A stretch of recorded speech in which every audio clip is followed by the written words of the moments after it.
প্রিয় শিক্ষার্থী বন্ধুরা, দেখো আমরা এখানে একটা কল নিয়েছি এবং কলের মধ্যে দেখো বৃষ্টি জল পড়ছে। সেই জলের rate of flow of liquid বা জলের প্রবাহের হার নির্ণয় করব। তার জন্যই আমরা একটা মেজারিং সিলিন্ডার নিয়েছি বা আমরা মাপনী চোঙ নিয়েছি।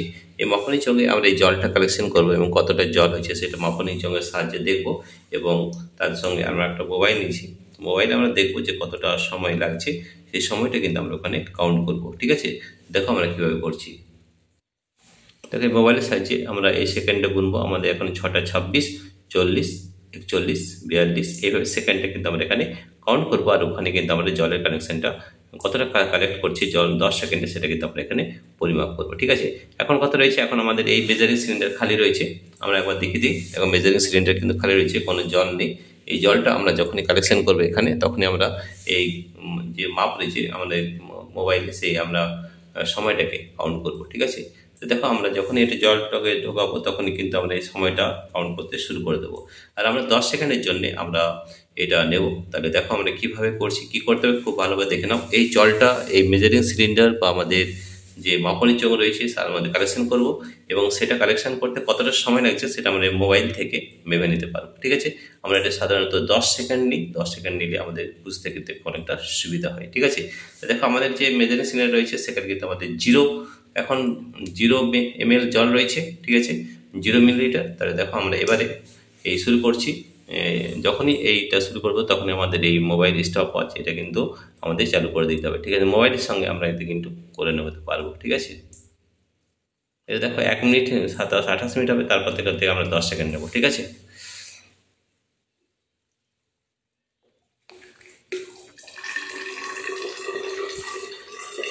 4, 5, 6, 7, 8, 9, 10।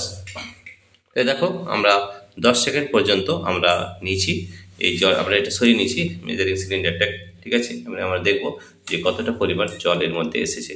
তাহলে আমরা রিডিংটা আবার নিয়ে নিই, কত রিডিং হয়েছে দেখে নাও। তাহলে আমরা 10 সেকেন্ডে নিয়েছি, তাহলে আমরা দেখে নাও এটা আরেকবার দেখে নিই কত হচ্ছে। এই যে আমাদের মেজারিং সিলিন্ডারে কতটা জল আমরা নিতে পেরেছি সেটা আমরা দেখবো। তাহলে দেখো এইভাবে কিন্তু rate of flow of liquid বের করতে হয়। তাহলে দেখো আমরা কি করলাম, আমরা করেছি 10 সেকেন্ড সময় নিয়েছি এবং 10 সেকেন্ডে এই মেজারিং সিলিন্ডারে কতটা জল জমা হয়েছে সেটা কিন্তু আমরা এখানে পরিমাপ করবো। তাহলে দেখে নাও কত হয়েছে, আমরা একটু খুব ভালো করে লক্ষ্য করি।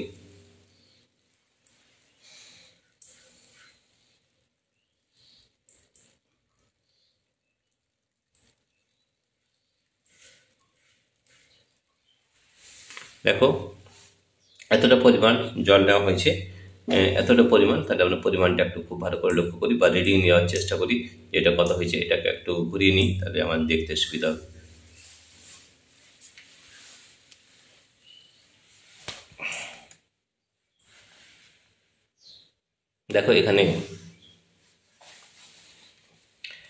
দেখো এখানে আমরা জলটা কাউন্ট করেছি যে কতটা জল নেওয়া হয়েছে এবং পরিমাপটা আমরা তোমাদের দেখাচ্ছি কতটা রিডিং হয়েছে। দেখো তোমাদের রিডিংটা দেখাচ্ছি যে কতটা জল এখানে নেওয়া হয়েছে এবং আমরা সময় নিয়েছি 10 সেকেন্ড। ঠিক আছে, তাহলে দেখো এখানে রিডিংটা কত হচ্ছে, একটু ভালো করে রিড করার চেষ্টা করি, আমরা ফোকাসিং করার চেষ্টা করছি যে কোথায় ফোকাসিং হচ্ছে একটু দেখে নিই।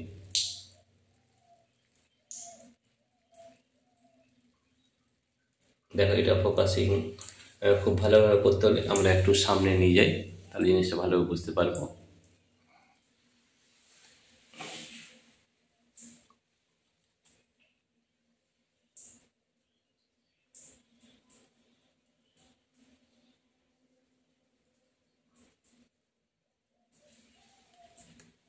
ঠিক আছে, এই জলটাকে আমরা একটু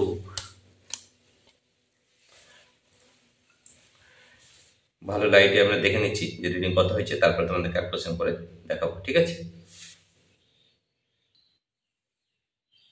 প্রিয় শিক্ষার্থী বন্ধুরা, এবার আমরা দেখবো যে কতটা পরিমাপ জল আমরা নিয়েছি। আমরা সময় নিয়েছিলাম 10 সেকেন্ড। তাহলে এই মেজারিং সিলিন্ডারে দেখে নাও এর লঘিষ্ঠ ধ্রুবক কত আছে সেটা একটু দেখে নিই।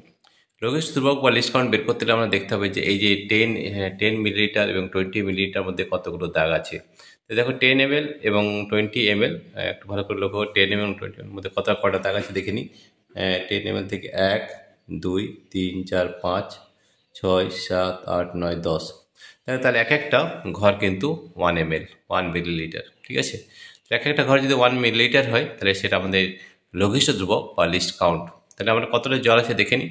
দেখো এইখানে ঘরের মধ্যে আমাদের জলের লেয়ার রয়েছে। এটা কত আছে দেখো, 10, 20, 30, 31, 32, 33, 34, 35, 36, 37। তাহলে 37 মিলিলিটারে আমাদের রয়েছে। অর্থাৎ 37 মিলিলিটার আমরা 10 সেকেন্ডে এই জলটা কালেকশন করেছি। আরে ভালো করে দেখিয়ে দিচ্ছি। দেখো এখানে রিডিংটা খুব ভালো করে যদি দেখা যায় তাহলে হচ্ছে 30। ভালো করে দেখো, আমরা রিডিংটা দেখানোর চেষ্টা করছি। 30, 31, 32, 33, 34, 35, 36, 37, 37 মিলিলিটার। ঠিক আছে, তাহলে এই জলটা আমরা পরিমাপ পেলাম 37 মিলিলিটার এবং সময় লেগেছে 10 সেকেন্ড। তাহলে rate of flow of liquid আমরা কী করে বার করি? এই যতটা কালেকশন হয়েছে ভাজিত তার সময়। ঠিক আছে, তাহলে তরল প্রবাহের হার আমরা কিভাবে নির্ণয় করি বা rate of flow of liquid আমরা খুব সহজে দেখালাম এবং আমরা তোমাদের খাতায় করে দেখাচ্ছি যে আমাদের rate of flow of liquid কত হয়েছে সেটা কিন্তু খাতায় আমরা করে দেখাচ্ছি। তাহলে দেখো খাতায় আমরা এটা করে দেখাবো এবং তোমরা বুঝতে পারবে। প্রিয় শিক্ষার্থী বন্ধুরা, দেখো আমরা খাতায় করে দেখেছি। এটা আমাদের কত হচ্ছে একটু ক্যালকুলেশন করেছি। দেখো তরল প্রবাহের হার হবে 37 মিলিলিটার বা সিসি। আমরা সময় নিয়েছিলাম 10 সেকেন্ড। তাহলে 3.cc পার সেকেন্ড বা 3.7 মিলিলিটার পার সেকেন্ড আমাদের তরল প্রবাহের হার। এইভাবে আমাদের তরল প্রবাহের হার নির্ণয় করতে আমরা আরেকবার বলে দিচ্ছি কীভাবে নির্ণয় করতে হবে। আমাদের সময়টাকে দেখতে হবে। আমরা মোবাইলের সাহায্যে আমরা 10 সেকেন্ড নিয়েছিলাম এবং তরল প্রবাহের একটা মেজারিং সিলিন্ডার বা আমরা মাপনী চক নিয়েছিলাম। মাপনী চক 10 সেকেন্ডে কতটা জল ওই মাপনী চকের মধ্যে রয়েছে সেটা আমরা পরিমাপ করেছি। সেটা আমরা 37 ml বা 37 সিসি পরিমাপ করেছি। সেটা সময় লেগেছে 10 সেকেন্ড। তাহলে আমাদের তরল প্রবাহের হার হবে 3.7 সিসি পার সেকেন্ড। এইভাবে আমরা rate of flow of liquid আমরা বের করতে পারি। ঠিক আছে, বা তরল প্রবাহের হার আমরা এইভাবে নির্ণয় করলাম। কীভাবে নির্ণয় করলাম? আমরা একটা জলের কল খোলা ছিল, ঠিক আছে, খুলে দিয়েছিলাম।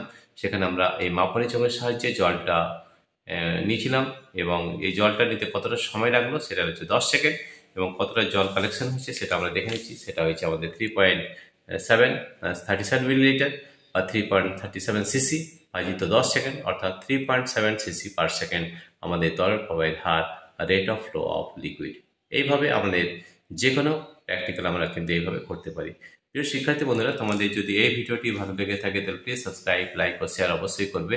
এই ধরনের ভিডিও পেতে আমাদের এই ভিডিও ডেসক্রিপশনে অ্যাপ লিঙ্ক দেওয়া আছে, সেই লিঙ্কে ট্যাপ করে আমাদের অ্যাপ ডাউনলোড হয়ে যাবে। আমাদের অ্যাপের নাম হচ্ছে পাই এডুকেশন। সেই অ্যাপটি থেকে তোমরা বিভিন্ন ধরনের প্র্যাকটিক্যাল এবং থিওরি ক্লাস পেয়ে যাবে। ঠিক আছে, প্রিয় শিক্ষার্থী বন্ধুরা, তোমাদের যদি এই ভিডিওটি ভালো লেগে থাকে তাহলে অবশ্যই সাবস্ক্রাইব, লাইক ও শেয়ার অবশ্যই করবে। Thank you everybody for watching this video.